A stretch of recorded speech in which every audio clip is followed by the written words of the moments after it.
Bonjour, dans ce tuto nous allons traiter de l'outil de sélection chemin qu'on trouve ici, outil de chemin. Alors c'est un outil qui peut être un outil de sélection mais pas que. C'est un outil qui va également être utilisé par exemple pour courber du texte, donc pour appliquer un chemin à un autre objet. On va commencer par créer une nouvelle image. Donc ici 640 x 400. Dans options avancées, vous avez toujours la résolution. On peut diminuer de résolution et se mettre une résolution d'écran 72 par exemple. Bon, là c'est une résolution un peu trop importante. On va supprimer. Voilà.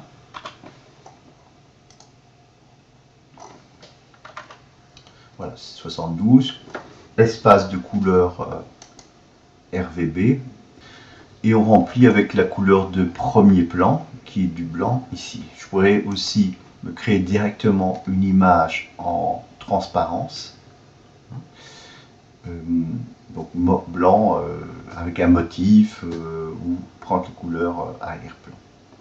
Voilà, je valide. Et pour mettre l'image que je viens de créer dans le canevas, donc dans la hauteur et la largeur du canevas, je fais CTRL majuscule lettre J. Donc ce qu'on va faire, c'est prendre une sélection habituelle.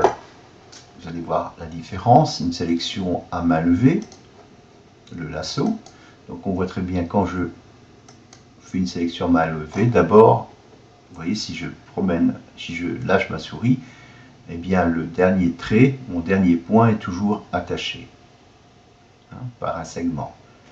Voilà, je ne peux pas me dissocier. Donc je clique, je remplis, voilà, et j'ai fait comme ça, j'ai fait ma sélection. Alors plus la sélection doit être précise, plus on va ajouter des points de contrôle. On va cliquer peut-être un peu plus précisément autour de la forme. Mais néanmoins, dans ce genre de sélection, si je fais un CTRL Z pour effacer, j'efface toute la sélection. Je ne peux pas effacer des parties de ma sélection. Donc je refais la sélection. Voilà.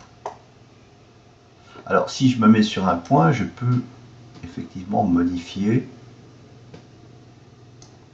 la forme de ma sélection. Et globalement, c'est un peu tout ce que je sais faire. Voilà.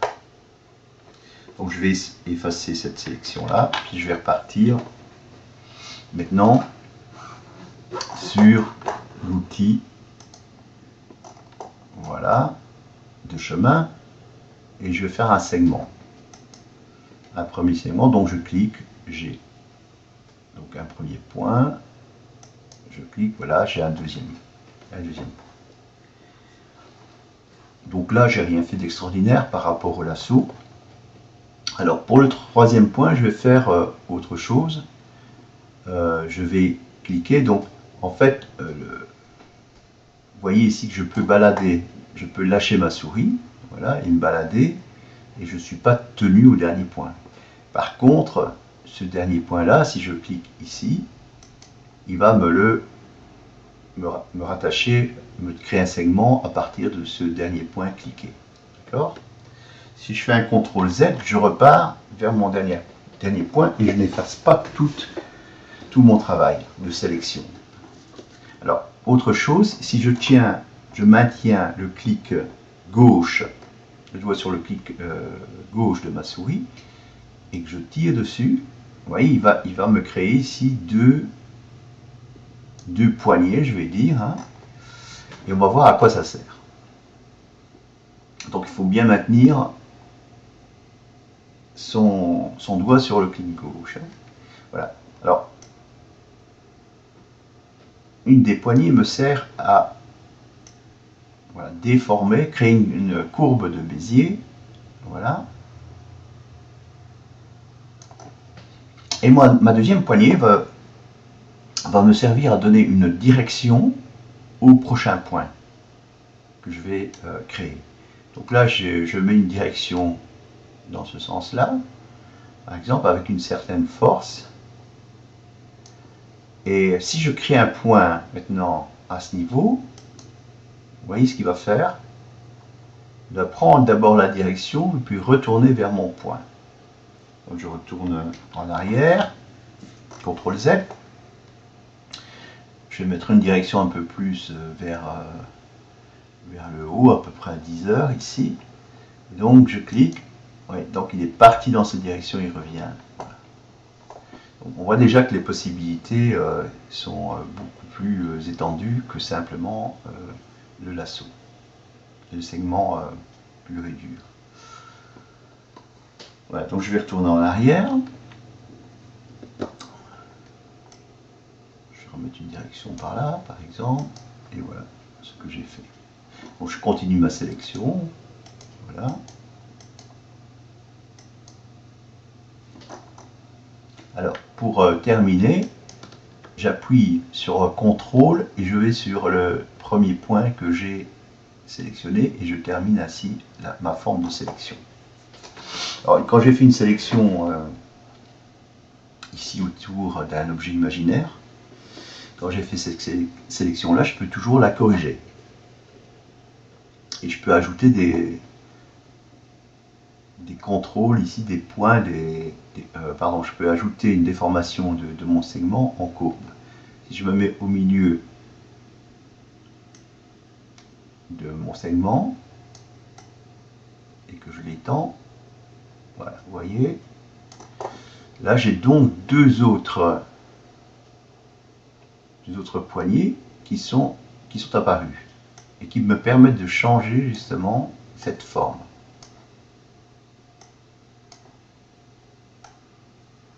Là, je peux la remonter si je prends, donc je maintiens la souris, le clic gauche de la souris, avec mon doigt et je monte, je descends, je fais un peu ce que je veux. Voilà.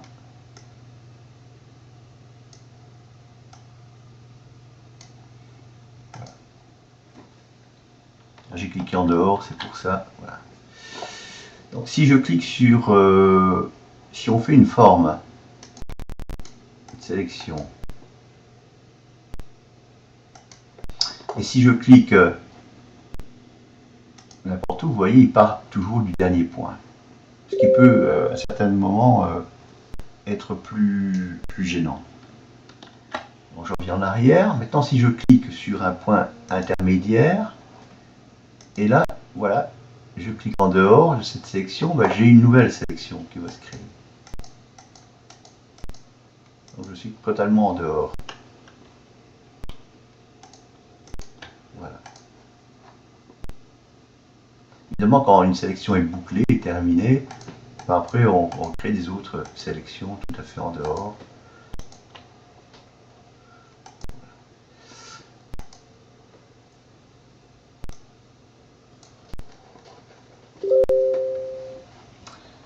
Voilà pour cette première utilisation des sélections. On va voir maintenant comment sélectionner une forme dans un dessin. Alors évidemment, ce mode de sélection est très approprié sur des objets à forme courbe. Hein, puisqu'on comprend très bien qu'on va pouvoir modifier les courbes de Bézier comme ça assez facilement. Voilà. Alors maintenant que nous avons parcouru les fonctionnalités de l'outil chemin, ben nous allons voir comment on l'utilise pour détourer une vasque ou autre chose. Je vais voir ce que j'ai ici dans mes fichiers. Ah, voilà, j'ai Bacchus. Une photo de Bacchus, voilà. Que je mets à l'échelle. CTRL J. CTRL Shift J. CTRL majuscule J donc. Et ben, voilà, j'aimerais peut-être détourer la vasque qui est ici avec la statue. On va voir. Ben, première chose, bon, c'est une vasque forcément elle est ronde. Donc là je vais peut-être analyser un tant soit peu cette image et voir d'où je pars. CTRL Z. Je vais me mettre ici. Je vais me mettre ici et puis je vais partir. Voilà.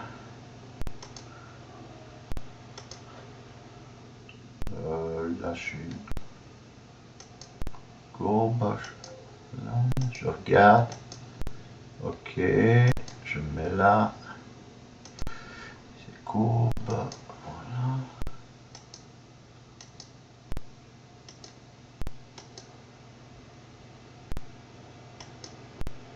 Je vais sélectionner l'ensemble d'abord.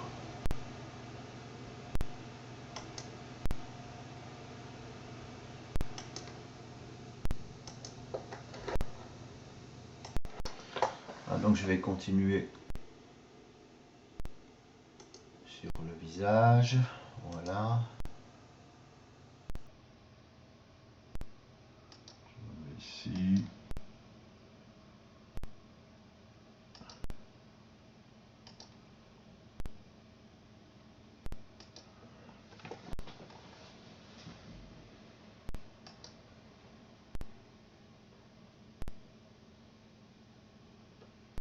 Voilà, je termine. Voilà.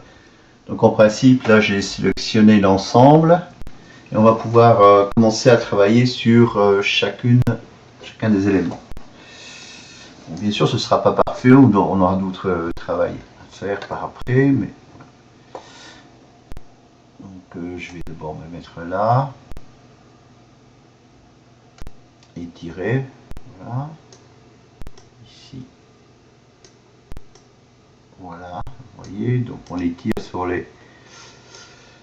sur les poignets pour bien coller au... Là, je retire ici. Même chose sur l'autre côté de la vasque. Descendre. Remonter légèrement, voilà, décoller la vasque. Et pour que faire du travail assez précis. Remonter, descendre.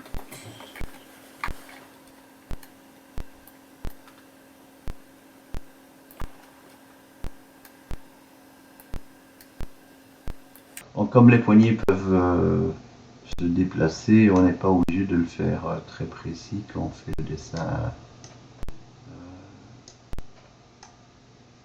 qu'on entoure la première fois. Bon, voilà.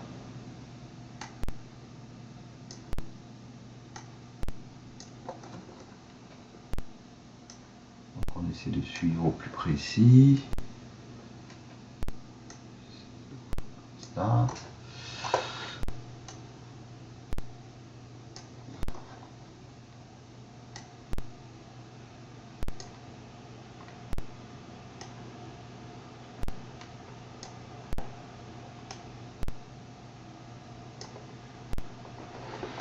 Je peux évidemment zoomer pour avoir plus de détails.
centre ici pour pouvoir déplacer plus ma tête ici.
Ici de rerouler ce point là.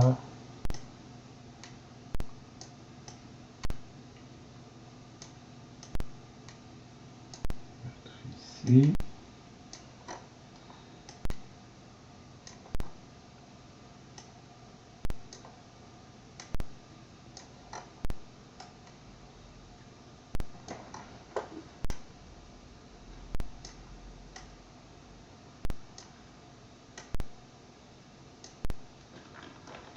On doit toujours bien être sur la courbe.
Alors on essaie de bien coller.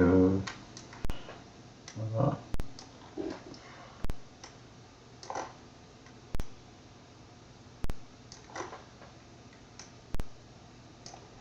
Voilà, à peu près la sélection terminée.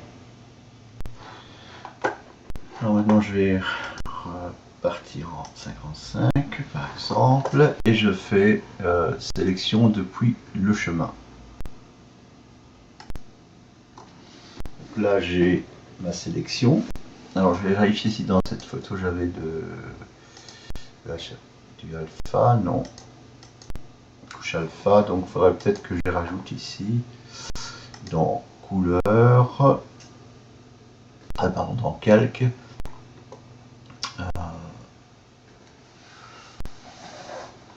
C'est transparence, ajouter un canal alpha. Donc là j'ai dû ajouter mon canal alpha, oui, ok. Donc à partir d'ici je vais faire, donc ma sélection est faite. Donc, sélection inversée, je fais delete et là je n'ai plus normalement que ma fontaine. Donc une fois que vous avez sauvé le Bacchus transparent, on va le réouvrir. Donc là j'ai tout fermé, j'ai sauvé pour avoir une copie, puis je vais le réouvrir.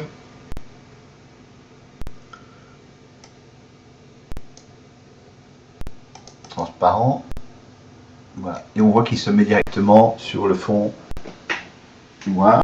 Donc j'ai un Bacchus qui est bien, qui est prêt à travailler.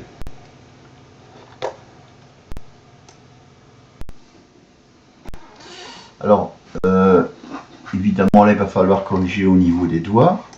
Donc, on va essayer de grossir un peu tout ça.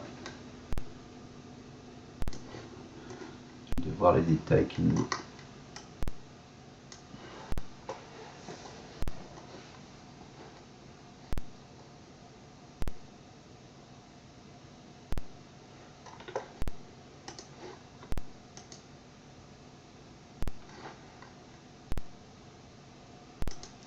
Prends un pinceau.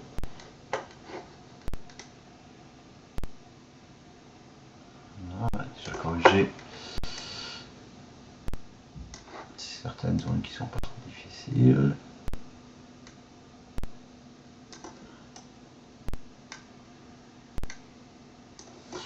Le pinceau un peu trop gros. Diminue la taille de son pinceau.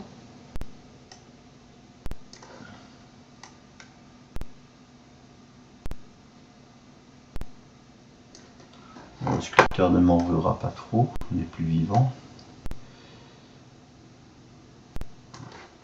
Oh, petite tache.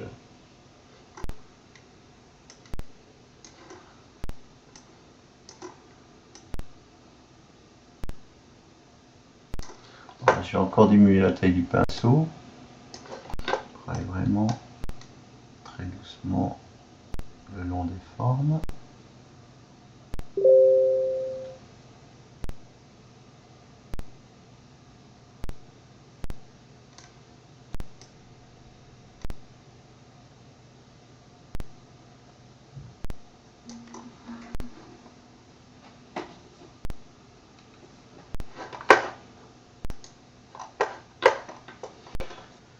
Donc je vais continuer à corriger.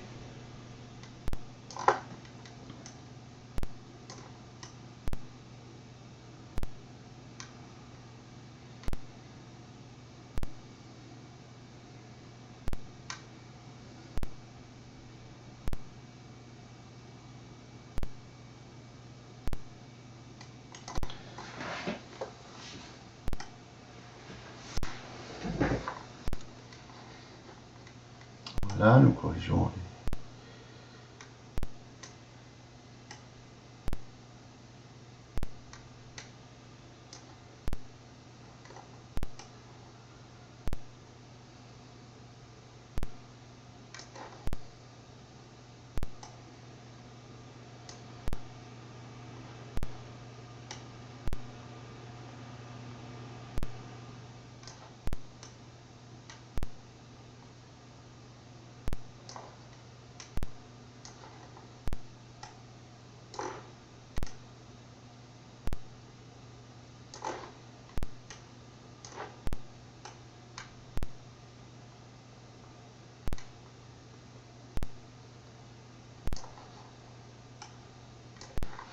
Voilà, il y a plus de détails sur la main qui sont corrigés.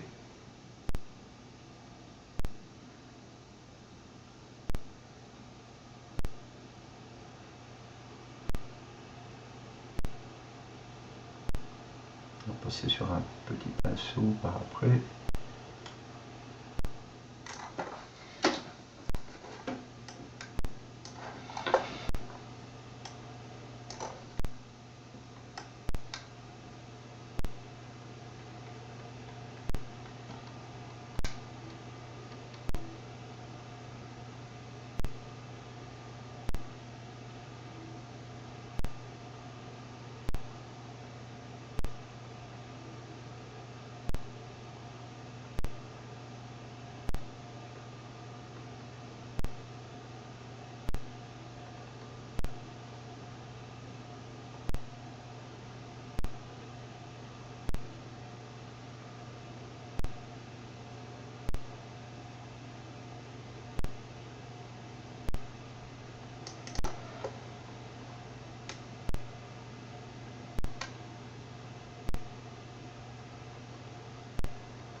Voilà, donc ici, je pense que le détourage est quasi terminé.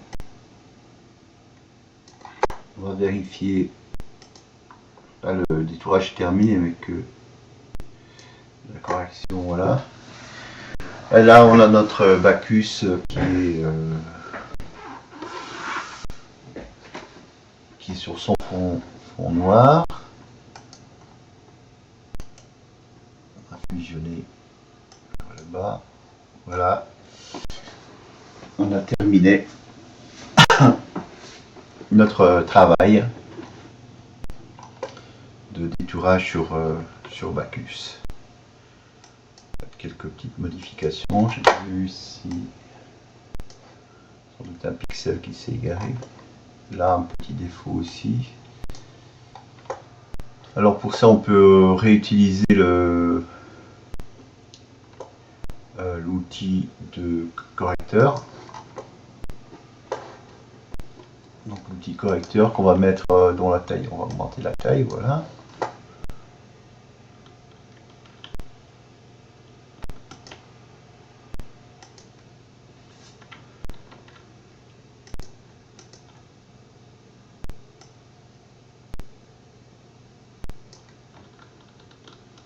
Un peu trop loin.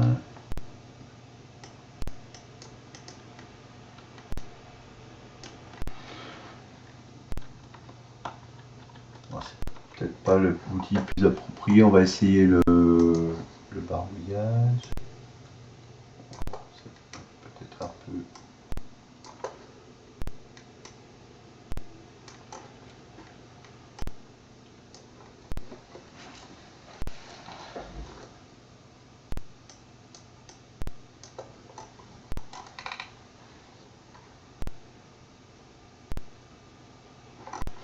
Ok, c'est fait. Ici, je peux mettre la tâche. Là, le reste.